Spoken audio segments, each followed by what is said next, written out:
سے ایک دفعہ ضرور اپنے پلیٹ فارم سے ڈسکس کروں، اور اس کی ریزن یہ ہوتی ہے کہ ہمارے نوجوانوں کی اکثریت تو ہالی ووڈ یا بالی ووڈ کی فلمیں یا سٹیج ڈرامے دیکھ کے رات کو سوتی ہے، تو ایک دن یہ بھی ایفرٹ پٹ کر کے اس کو بھی ذرا دیکھ لے، کم از کم اسلام کا تو تعارف اسے ہو۔ بڑے صحیح طریقے سے انہوں نے ان تمام واقعات کو فلمایا ہے، اور پھر آپ کو یہ بھی پتہ چلے گا کہ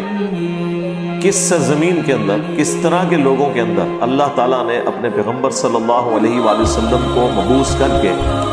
اور کتنا غیر معمولی انقلاب برپا کیا۔ اگر اللہ کے محبوب صلی اللہ علیہ وآلہ وسلم یونان میں پیدا ہوتے یا رومنس کے اندر پیدا ہوتے، کسی محل کے اندر، یا پرشینز کے کسی حکومتی خاندان میں پیدا ہوتے اور پھر وہ ایک بڑے لیڈر کے طور پر سامنے آتے، تو بات سمجھ آتی تھی کہ وہ سسٹم کی آؤٹ پٹ تھی۔ لیکن عرب کے وہ گنوار لوگ جو پانی پینے اور پلانے کے اوپر کئی سال تک جنگ لڑے اور خاندانوں کے خاندان قتل ہو جائیں، اس طرح کے گنوار لوگوں میں، اور ان پڑھ امی، انہیں امی کہا جاتا تھا، جاہل، نہ کسی پیغمبر سے واقف، نہ کسی شریعت سے واقف۔ ابراہیم علیہ السلام کو بھی اپنے جد امجد کے طور پر وہ جانتے تھے، پیغمبر کے طور پر نہیں، کیونکہ ظاہر حضرت ابراہیم ہی ان کے پرکھ تھے نا، آباء و اجداد، یعنی حضرت ابراہیم علیہ السلام نے آ کے شہر مکہ آباد کیا تھا۔ جس طرح یہاں پہ بھی ہمارے وہ ایک ایکس پرائم منسٹر صاحب کہتے تھے میں عبد القادر جیلانی کی اولاد میں سے ہوں، تو بس وہ اولاد ہونے کے اعتبار سے ہی لوگ اپنے آپ کو منسوب کر رہے تھے، باقی وہ حضرت ابراہیم علیہ السلام کے دین پہ نہیں چل رہے تھے۔ اکا دکا لوگ ہوں گے موحدین،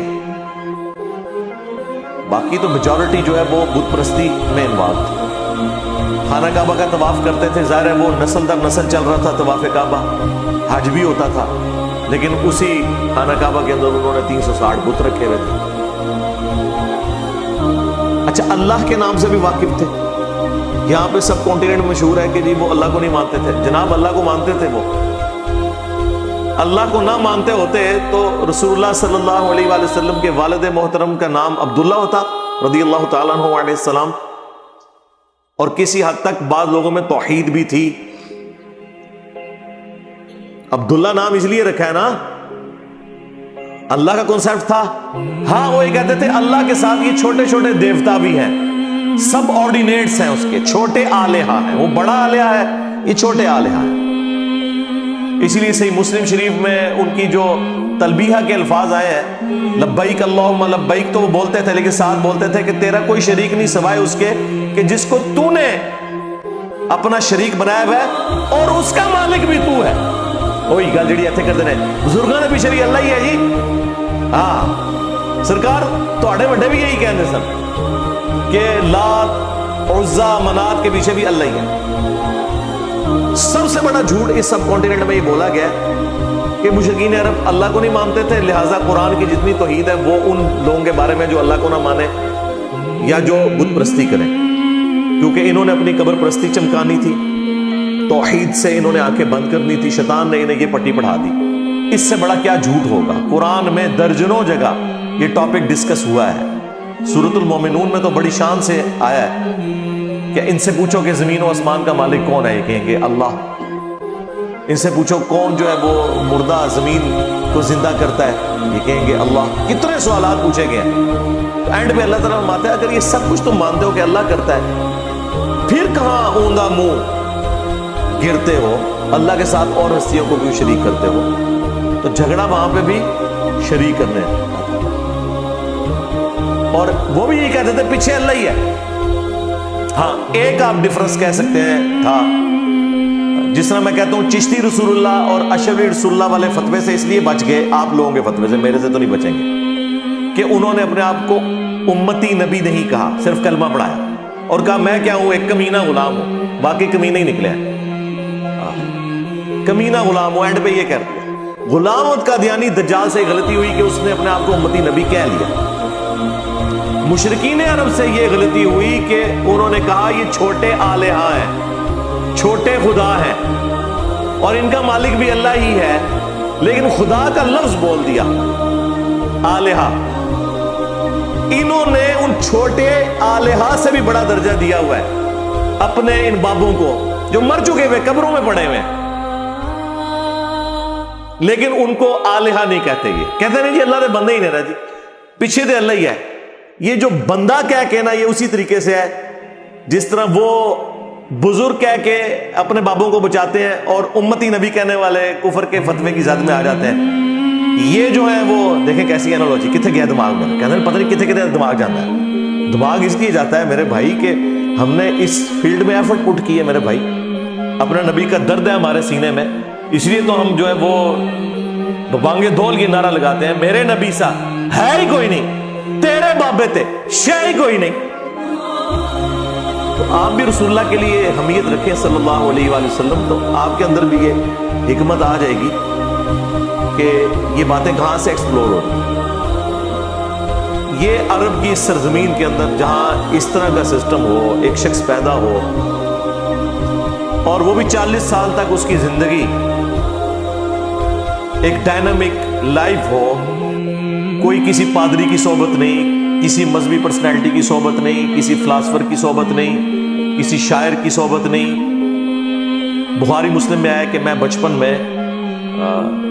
چند دراہم کے اگینسٹ مکہ کے لوگوں کی بھیڑ بکریاں چرایا کرتا تھا۔ نبی علیہ السلام یہ کرتے تھے، اور ظاہر اس زمانے میں مکے کے سردار ہونے کا مطلب یہ نہیں ہے کہ کوئی بلینئر ہوگا، وہ ایک آنری پوسٹ ہوتی تھی، باقی محنت تو سب کو کرنی پڑتی تھی۔ پیسہ بنو امیہ کے پاس تھا، بنو ہاشم جو ہے نا ہماری طرح درویش لوگ، بس اللہ کے گھر کی خدمت کرنی، اللہ اللہ کرنا، اس کی وجہ سے ان کے پاس وہ حرم کی خدمت تھی۔ پیسہ سارا بنو امیہ کے پاس، اور یہ بنو ہاشم اور بنو امیہ کی جو ایک ٹسل ہے وہ